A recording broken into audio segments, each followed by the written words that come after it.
Goeiemôre en welkom hier by Spirit and Life. Ons glo God se woord is gees en lewe. En dankie dat jy tyd maak met God se woord. Nou kom ons praat nog oor die Heilige Gees. En ek dink ons kan so baie praat oor die Heilige Gees.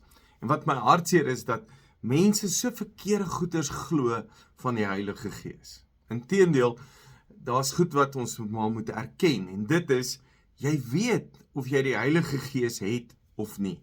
Het hoef nie een of ander teken te wees of een of ander ding wat met jou gebeur het nie. Maar hier binne in jou hart weet jy het dit of jy het dit nie. En in die week wat verby is, terwyl ons dienste gehou het, was daar so mooi openbaring vir my. Dis nie die gees van die emosie nie, dis die gees van God. Dis die Heilige Gees. Dis nie die gees wat klomp emosies maak en nou moet ek klomp goeders voel en dan weet ek nou is God se gees binne in my nie. En die gevaar is dat mense so kan soek na emosie en dan is hulle reg. Nee, die Heilige Gees is God se gees wat in my woon. Ek is 'n tempel, ek is 'n blyplek van die Heilige Gees. En ek dink ook dat die geen gees kan sonder 'n liggaam op hierdie aarde wees nie. Daarom is dit belangrik dat die Heilige Gees in jou moet wees. Maar nou sê die Bybel 'n belangrike ding. Romeine skryf Paulus en hy praat met die gemeente, dan sê hy Romeine 8 vers 14. Want almal wat hulle deur die Gees van God gelei word, die is kinders van God. Want almal wat hulle deur die Gees van God gelei word, die is kinders van God. So ek neem 'n besluit en sê ek gaan toelaat dat die Heilige Gees my lei. Ek gaan toelaat dat ek agter die Heilige Gees kan aanloop. Dit beteken daar's iemand wat vir my sê wat ek moet doen. Daar's iemand wat vir my sê draai links, draai regs, stop, loop vinniger, loop stadiger. Dit is nou eenvoudig verduidelik.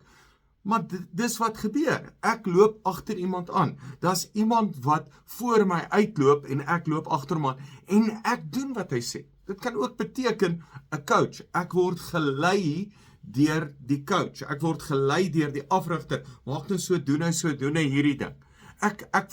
Die Bybel praat van voorspraak. Ek word voorgesê wat om te sê, wat om te doen, waar om te gaan. Dis vir die Heilige Gees is. En wat jy nou moet besef, jy volg baie keer jou begeertes.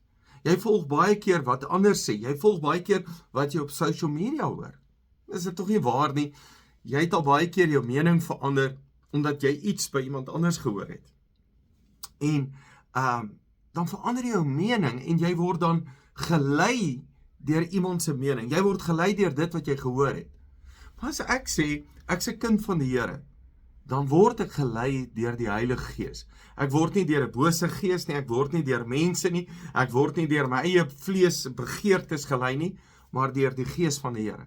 En dan sê Galasiërs 5 ook 'n baie belangrike ding.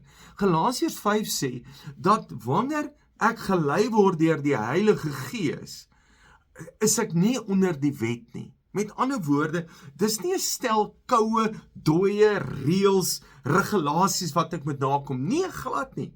Dit is om gelei te word deur die stem van die Here, die Gees van God. Nou, die wet is koud. Die wet sê byvoorbeeld, jy mag nie na 'n ander vrou kyk nie. Ja, jy mag nie begeer nie. Ja, jy mag nie dit doen nie. Jy moet so maak, jy moet dit doen. Die wet is koud. Maar die Heilige Gees gaan dalk vir jou sê, gaan koop vir jou vrou blomme. Die Heilige Gees gaan dalk vir jou sê, draai om 'n vra om verskoning. Die Heilige Gees gaan dalk sê, gaan was skorrelgoed. Die Heilige Gees gaan dalk vir jou 'n klomp ander goed sê wat jy nie in boeke en reëls en regulasies kry nie. Maar omdat ek kind van die Here is, word ek gelei. Dit beteken ook, my pa sal vir my raad gee. My pa sal vir my sê wat om te doen en dan doen ek dit. En ek luister na my pa. En daar's 'n geweldige blessing daaraan om vir jou pa te luister. Maar dis dieselfde. Hier's die Vader wat sy Gees vir ons stuur en sy Gees is binne in my en nou luister ek vir my Vader. Nou, die grootste verandering in my lewe, toe ek die dag besluit het om 100% vir my pa te luister. Dink 'n oomblik, as jy 100% vir jou hemelse Vader kan luister, sê die Gees van die Here is binne in my en ek gaan dit doen wat die Here sê. En daar kan ons bid vanmôre en sê, Here, laat U Gees in my werk en lei my. Laat ek agter U aanloop, waar U wil gaan en wat U wil hê ek moet doen, wat U moet sê, wat ek moet sê, dit sal ek doen. En toelaat dat die Gees in jou werk. Kom ons bid saam. Dankie Heilige Gees dat U in ons woon. En ek bid dat U ons sal lei en ons sal doen wat U sê. Amen. Dankie dat jy luister. Jy's 'n great blessing.